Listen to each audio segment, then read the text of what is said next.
یہ حضرت لوط علیہ السلام کا شہر صدوم ہے جو ملک شام میں صوبہ حمص کا ایک مشہور شہر ہے۔ حضرت لوط علیہ السلام بن ہاران بن تارخ یہ حضرت ابراہیم علیہ السلام کے بھتیجے ہیں۔ یہ لوگ عراق میں شہر بابل کے باشندے تھے۔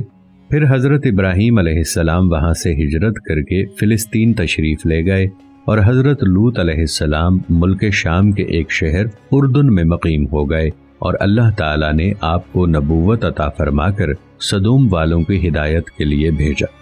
شہر صدوم کی بستیاں بہت آباد اور نہایت سرسبز و شاداب تھیں، اور وہاں طرح طرح کے اناج اور قسم قسم کے پھل اور میوے بکثرت پیدا ہوتے تھے۔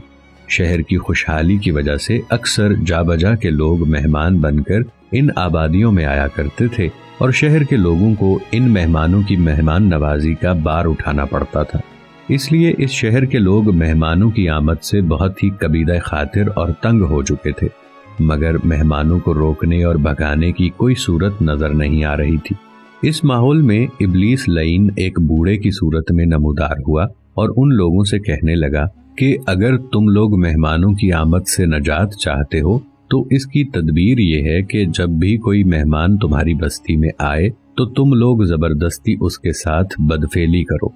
چنانچہ سب سے پہلے ابلیس خود ایک خوبصورت لڑکے کی شکل میں مہمان بن کر اس بستی میں داخل ہوا اور ان لوگوں سے خوب بدفعلی کرائی۔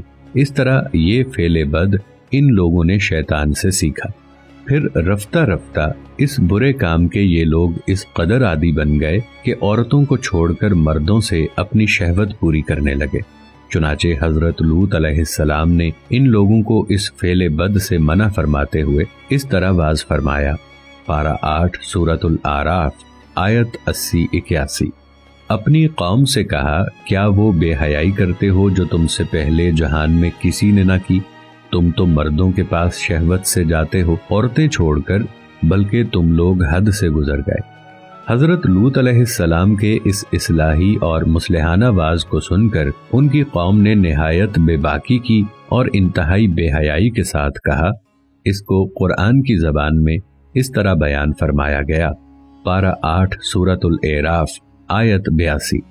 اور اس کی قوم کا کچھ جواب نہ تھا مگر یہی کہنا کہ ان کو اپنی بستی سے نکال دو، یہ لوگ تو پاکیزگی چاہتے ہیں۔ جب قوم لوط کی سرکشی اور بدفعلی قابل ہدایت نہ رہی تو اللہ تعالیٰ کا عذاب آ گیا۔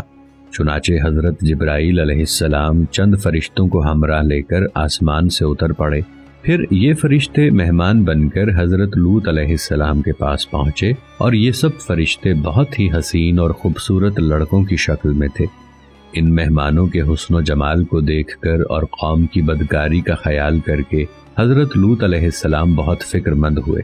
تھوڑی دیر بعد قوم کے بدفعلوں نے حضرت لوط علیہ السلام کے گھر کا محاصرہ کر لیا اور ان مہمانوں کے ساتھ بدفعلی کے ارادے پر دیوار پر چڑھنے لگے۔ حضرت لوط علیہ السلام نے نہایت دلسوزی سے ان لوگوں کو سمجھانا اور اس برے کام سے منع کرنا شروع کر دیا، مگر یہ بدفعل اور سرکش قوم اپنے بیہودہ جواب اور برے اقدام سے باز نہ آئی، تو آپ اپنی تنہائی اور مہمانوں کے سامنے رسوائی سے تنگ دل ہو کر غمگین اور رنجیدہ ہو گئے۔ یہ منظر دیکھ کر حضرت جبریل علیہ السلام نے فرمایا کہ اے اللہ عز و جل کے نبی، آپ بالکل کوئی فکر نہ کریں، ہم لوگ اللہ تعالیٰ کے بھیجے ہوئے فرشتے ہیں جو ان بدکاروں پر عذاب لے کر اترے ہیں، لہٰذا آپ مومنین اور اپنے اہل و عیال کو ساتھ لے کر صبح ہونے سے قبل ہی اس بستی سے دور نکل جائیں، اور خبردار کوئی شخص پیچھے مڑ کر اس بستی کی طرف نہ دیکھے، ورنہ وہ بھی اس عذاب میں گرفتار ہو جائے گا۔ چنانچہ حضرت لوط علیہ السلام اپنے گھر والوں اور مومنین کو ہمراہ لے کر بستی سے باہر نکل گئے۔ پھر حضرت جبرائیل علیہ السلام اس شہر کی 5 بستیوں کو اپنے پروں پر اٹھا کر آسمان کی طرف بلند ہوئے اور کچھ اوپر جا کر ان بستیوں کو الٹ دیا، اور یہ آبادیاں زمین پر گر کر چکنا چور ہو کر زمین پر بکھر گئیں۔ پھر کنکر کے پتھروں کا مے برسا اور اس زور سے سنگباری ہوئی کہ قوم لوط کے تمام لوگ مر گئے اور ان کی لاشیں بھی ٹکڑے ٹکڑے ہو کر بکھر گئیں۔ عین اس وقت جب کہ یہ شہر الٹ پلٹ ہو رہا تھا، حضرت لوط علیہ السلام کی ایک بیوی جس کا نام وائلہ تھا، جو در حقیقت منافقہ تھی اور قوم کے بدکاروں سے محبت رکھتی تھی، اس نے پیچھے مڑ کر دیکھ لیا اور کہا کہ ہائے ری میری قوم، یہ کہہ کر کھڑی ہو گئی۔ پھر عذاب الہی کا ایک پتھر اس کے اوپر بھی گر پڑا اور وہ بھی ہلاک ہو گئی۔